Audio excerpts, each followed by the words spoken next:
नमस्कार। आज हम एक बहुत ही दिलचस्प सफर पर निकलने वाले हैं। भारतीय संविधान के बिल्कुल शुरुआती पहले 51 आर्टिकल्स का सफर। इसे सिर्फ कानून की बातें मत समझिए, ये असल में एक देश को बनाने की कहानी है, वो ब्लूप्रिंट जिसने भारत की नींव रखी। तो सवाल यही उठता है कि आखिर ये नींव रखी कैसे गई। देखिए, ये कोई सूखा कानूनी दस्तावेज नहीं है, बल्कि ये एक राष्ट्र के बनने और उसकी पूरी संरचना की कहानी है। चलिए इसमें और गहराई से उतरते हैं। तो हमारी इस यात्रा का रोड मैप कुछ ऐसा रहेगा। सबसे पहले देखेंगे भारत का नक्शा, फिर जानेंगे कि नागरिक कौन है, उसके बाद आएंगे हमारे मौलिक अधिकार और फिर राज्य के क्या लक्ष्य हैं, और आखिर में इन सब को एक साथ जोड़कर देखेंगे कि ये संविधान की आत्मा कैसे बनती है। तो चलिए पहले हिस्से से शुरू करते हैं। आर्टिकल्स 1 से 4 जो इस देश का मतलब हमारे देश का फिजिकल ब्लूप्रिंट तैयार करते हैं। इसे समझने का सबसे आसान तरीका है भारत को एक बहुत बड़ा घर मान लेना। और कोई भी घर बनाने का पहला कदम क्या होता है? उसकी जमीन और उसकी बाउंड्रीज तय करना। संविधान का पार्ट 1 ठीक यही काम करता है। और देखिए सबसे कमाल की बात क्या है, हमारे संविधान बनाने वालों ने इस पूरी प्रोसेस को कितना आसान रखा। आर्टिकल 1 वो तो घर का नाम बताता है, इंडिया दैट इज भारत। फिर आता है आर्टिकल 2 जो कहता है कि संसद चाहे तो नए कमरे मतलब नए राज्य जोड़ सकती है। आर्टिकल 3 घर के अंदर का नक्शा बदलने की इजाजत देता है, किसी राज्य का नाम बदलना हो या उसकी बाउंड्री। और आर्टिकल 4 तो ये साफ कर देता है कि इन सब बदलावों के लिए कोई बहुत बड़ा कॉन्स्टिट्यूशनल अमेंडमेंट नहीं चाहिए, एक सिंपल कानून से काम हो जाएगा। कितना प्रैक्टिकल है ना। ठीक है, तो घर का नक्शा तो तैयार हो गया। अब अगला सवाल क्या होगा? यही कि भाई इस घर में रहेगा कौन। तो चलिए देखते हैं कि आर्टिकल्स 5 से 11 इस बारे में क्या कहते हैं।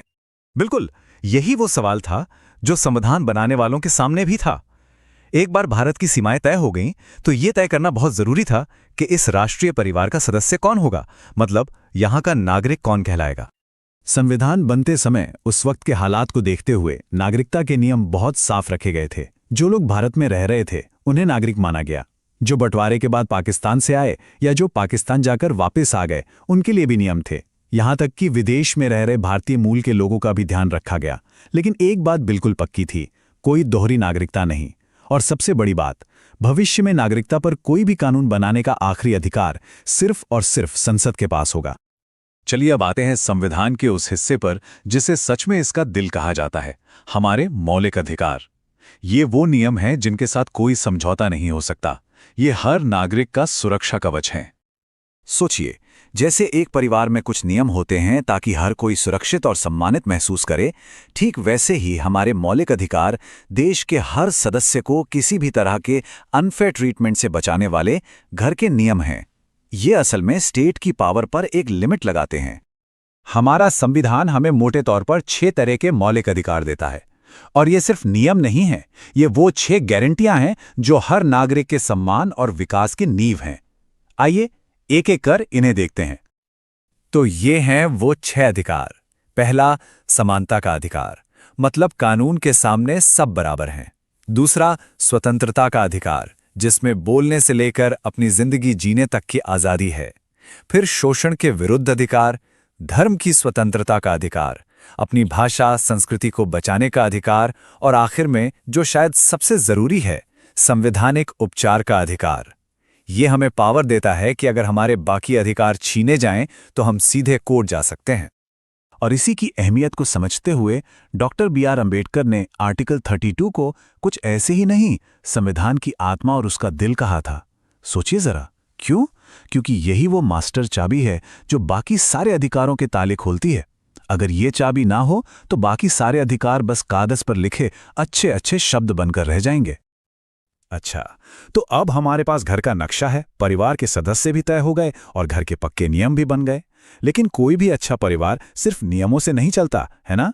उसके कुछ सपने होते हैं, कुछ महत्वाकांक्षाएं होती हैं।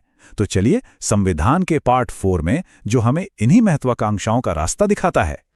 और ये महत्वाकांक्षाएं हैं राज्य के नीति निर्देशक तत्व या डायरेक्टिव प्रिंसिपल्स। ये वो साझा मूल्य हैं, वो लक्ष्य हैं जिन्हें देश को पाने की कोशिश करनी चाहिए। ये एक बेहतर भविष्य का गाइडेंस है। यहाँ पर मौलिक अधिकारों और निर्देशक तत्वों का फर्क समझना बहुत जरूरी है।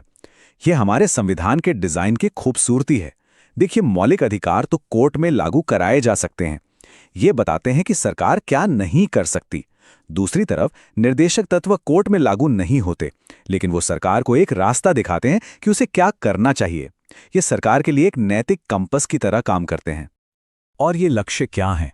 ये एक प्रगतिशील देश का सपना दिखाते हैं, जहां सामाजिक आर्थिक न्याय हो, जहां समान काम के लिए समान वेतन मिले, जहां पर्यावरण की रक्षा हो और भारत दुनिया में शांति को बढ़ावा दे। ये वो आदर्श हैं जिनकी तरफ देश को हमेशा बढ़ते रहना है। तो इस तरह हमने अपने राष्ट्र के ब्लूप्रिंट के सारे जरूरी टुकड़ों को एक एक करके देख लिया है और अब हमारे सामने एक पूरी तस्वीर साफ हो रही है। अगर संक्षेप में कहें तो इन्हीं पहले 51 आर्टिकल्स में हमारे संविधान की असली आत्मा बसती है। आर्टिकल्स 1 से 4 ने भारत का नक्शा बनाया, 5 से 11 ने बताया कि नागरिक कौन है, 12 से 35 ने हमें हमारे मौलिक अधिकार दिए और 36 से 51 ने देश के लिए लक्ष्य तय किए। एक राष्ट्र का पूरा ब्लूप्रिंट। और ये सब समझने के बाद एक बहुत बड़ा सवाल हमारे सामने आकर खड़ा होता है कि 70 साल से भी ज्यादा पहले लिखे गए 51 आर्टिकल्स, ये फाउंडेशनल बातें आज भी हमारी जिंदगी को, हमारे समाज को, हमारी राजनीति को कैसे गाइड कर रही हैं? ये एक ऐसा सवाल है जो आज भी उतना ही, बल्कि शायद आज और भी ज्यादा जरूरी है।